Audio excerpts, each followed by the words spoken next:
Bedanya dari tahun-tahun sebelumnya dengan tahun sekarang itu ya, tahun sekarang kita diributkan, dihebohkan dengan COVID.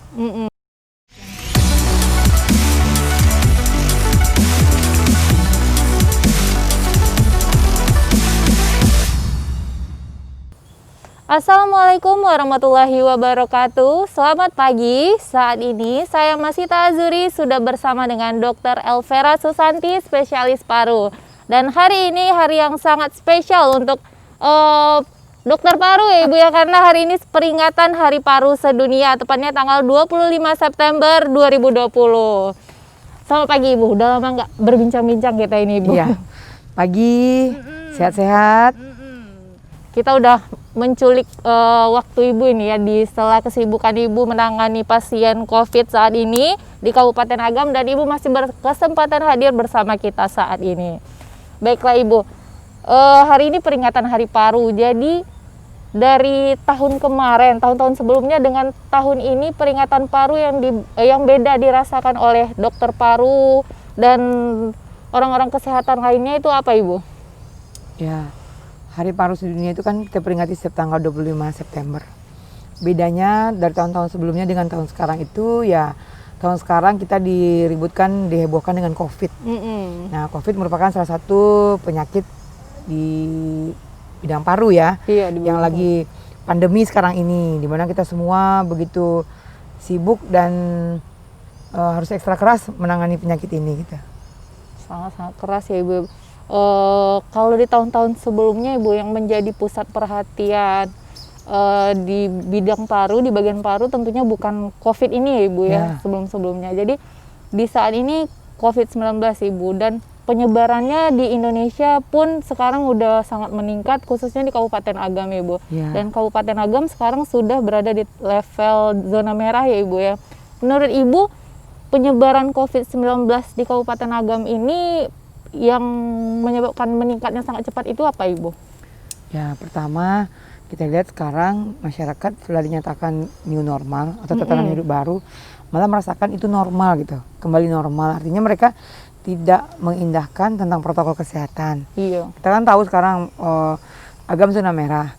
Ya, kita lihat sekarang kan awalnya ini trennya itu dengan klaster klaster Barale, yang tidak patuh dengan protokol kesehatan kan. Terus klaster pesantren, terus klaster keluarga dan perkantoran. Nah, itu kan semuanya karena 3M ini tidak patuh sama sekali. Kita lihat tuh adanya banyaknya berita hoax di masyarakat. Mereka menyatakan tidak ada lah COVID ini, tuh COVID itu tidak nyata gitu kan. Dan kita kan bisa lihat sendiri nyata kok COVID itu. Iya, benar sekali. Nyata zona merah, dan Agam ini zona merah, dan nyatanya itu kenapa? Karena sudah banyak meninggal. Contohnya sudah dokter ini sampai hari ini udah 118 yang meninggal gara-gara COVID ini gitu. Apa belum lagi nakes-nakes yang lain. Apakah itu belum nyata di masyarakat kalau COVID ini ada gitu? Nah, mungkin di Hari Paru ini sedunia ini kita berharap dengan dengan adanya COVID ini, kita berharap semua masyarakat tuh benar-benar patuh lah dengan protokol 3M-nya gitu. Jadi kita bisa menekan angka ini dengan cepat gitu, dan menekan jumlah kematian gitu. Mungkin itu.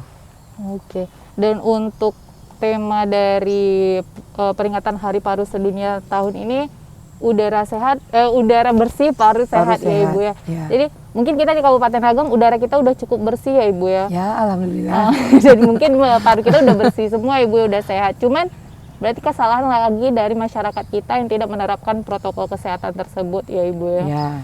Untuk angka perkembangan COVID-19 di Kabupaten Agam ini Ibu bisa disampaikan juga ke masyarakat kita, agar masyarakat kita itu lebih waspada Ibu. Jadi berapa yang positif dan persentase sembuh dan meninggalnya itu gimana Ibu? Ya, untuk Kabupaten Agam sampai hari ini itu sudah 486 ya terkonfirmasi positif. Udah hampir 500 ya Ibu. Ya, hampir 500. Mungkin kalau keluar data hari ini mungkin bisa 500 nih yang positif. Yang sembuh sudah hampir 50%. Dan yang meninggal itu 8 orang dari 480-an tadi. Nah, yang sekarang kita isolasi mandiri di rumah itu ada sekitar 180-an.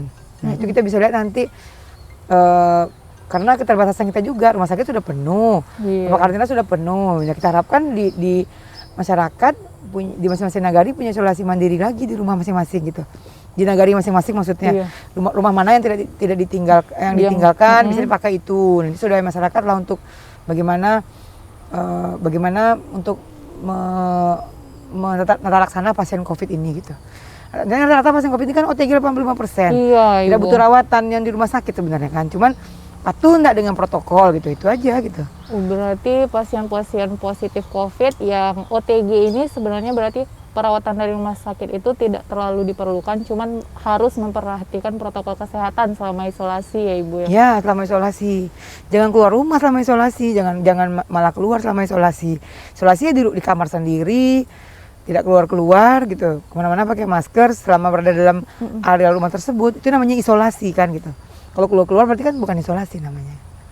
Untuk isolasi sendiri Ibu, apa yang dibutuhkan oleh pasien OTG itu Ibu? Apakah seperti vitamin, makanan, pola makan dijaga, atau hanya dengan mengikuti protokol kesehatan saja Ibu? Ya tidak, tentu ada diberikan vitamin, makanan yang bergizi, makanan sehat kan, terus sehat dan seimbang. Terus yang ketiga itu tadi perlu berjemur setiap hari. Berjemur ya Ibu ya. Dan terus perlu tidak usah stres lah, tidak usah panik gitu. Karena itu akan menurunkan daya tahan tubuh kita kalau kita stres. Dan itu akan menyebabkan COVID-nya lama sembuh jadinya gitu. Kita berharap ya masyarakat tetap waspada, tetap merasa kita positif, tapi jangan sampai menurunkan imunitas kita gitu. Dengan bersedih, dengan merasa tidak akan sembuh gitu. Dan malah ada pula masyarakat yang malah semakin tenang, semakin dia COVID, semakin dia santai saja gitu. Malah keluar rumah dan akhirnya menyebabkan ke orang lain gitu. Terutama ke keluarga sendiri gitu. Padahal dengan status OTG Ibu ya. Iya. Ya, makanya saya berharap sekali di Hari Paru Sedunia ini kita selain disibukkan dengan COVID, tapi kami dokter paru juga berharap masyarakat untuk juga waspada dengan penyakit-penyakit paru lainnya yang selama ini tertinggal. Mungkin karena agak kita terabaikan karena kita fokus dengan COVID. Pertama, masalah TBC paru itu sampai sekarang masih menjadi masalah nomor 1 gitu. Kalau di Indonesia kita nomor 3 gitu kan. Nah itu kalau untuk Kabupaten Agam sendiri itu dari semua kasus paru itu hampir 40-an sampai 50% itu kasusnya TB gitu, TBC paru gitu ya. Dari pasien ke rumah sakit. Belum lagi masalah penyakit PPOK, penyakit paru obstruktif kronis. Ini karena merokok atau karena polusi udara. Terus yang ketiga penyakit asma bronkial yang merupakan penyakit alergi atau penyakit bawaan. Nah belum lagi penyakit paru kronis atau penyakit paru kerja dan penyakit paru lainnya yang mungkin jumlahnya persentase tidak seberapa. Tapi yang terpenting itu kan masalah COVID, TBC paru, PPOK, asma bronkial dan tumor paru. Mungkin itu yang harusnya kita juga memperhatikan itu gitu. Jadi diharapkan dengan Hari Paru Sedunia ini dengan tema udara bersih paru sehat, ya kita berharap masyarakat tuh benar-benar menjaga kesehatan parunya gitu. Kesehatan parunya sangat penting saat ini ya Ibu ya.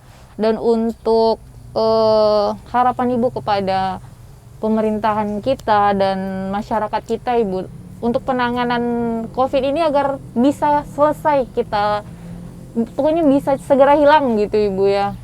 Apa saja harapan Ibu kepada pemerintah dan masyarakat kita? Ya, pertama kepada pemerintah, kan setelah dikeluarkannya nanti perda ya, perda kita kan sudah ada perda ya Ibu ya untuk protokol kesehatan di tatanan hidup baru ini.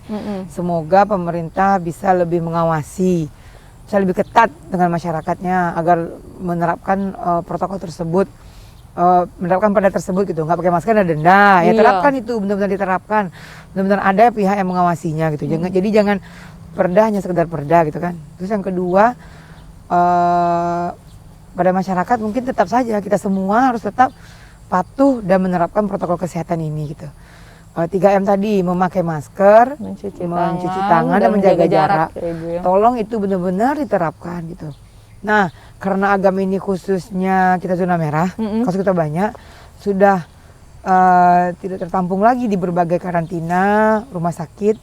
Nah, kita mengharapkan dengan adanya isolasi mandiri yang kemarin diterapkan oleh Pak Bupati, kita mengharapkan adanya negara-negara lain yang muncul, yang punya tempat isolasi mandiri juga di negarinya tersebut gitu dengan swadaya mereka. Jadi carilah rumah untuk ditempatkan di situ pasien-pasien atau masyarakat kita sendiri yang OTG ini biar mereka tidak stres gitu kan. Iya. Nah, diberdayakan di situ bagaimana distribusi makanannya gitu kan. Bagaimana perawatan mereka gitu. Bagaimana untuk mentata laksana mereka. Mungkin itu yang kita harapkan gitu. Jadi saling koordinasinya atau saling bersinerginya antara pemerintah dengan masyarakat, tentu hasilnya bagus. Kita mengharapkan Agam secepat mungkin turun lah ya ke zona hijau kalau bisa. Iya, hijau, kenapa ya. tidak bisa gitu kan? Supaya memang bertahap kita harus bekerja sama dan memang benar-benar mematuhi lah protokol ini. Itu kuncinya. Oke deh Bu. Mungkin itulah harapan-harapan dari Dokter Vera selaku dokter spesialis paru yang bertugas di Rumah Sakit Umum Daerah Lubuk Basung di Kabupaten Agam ini. Dan Dokter Vera mengharapkan kepada kita semua, kepada semua masyarakat untuk menjaga protokol kesehatan 3M, 3 hal yang utama ini, yaitu memakai masker, mencuci tangan, dan menjaga jarak. Jadi di peringatan Hari Paru Sedunia ini dengan tema udara bersih, paru sehat, mari kita jaga kesehatan diri kita dan kesehatan saudara-saudara kita, masyarakat semua. Oke. Salam sehat, salam tangguh. Sehat. Dan Assalamualaikum warahmatullahi wabarakatuh.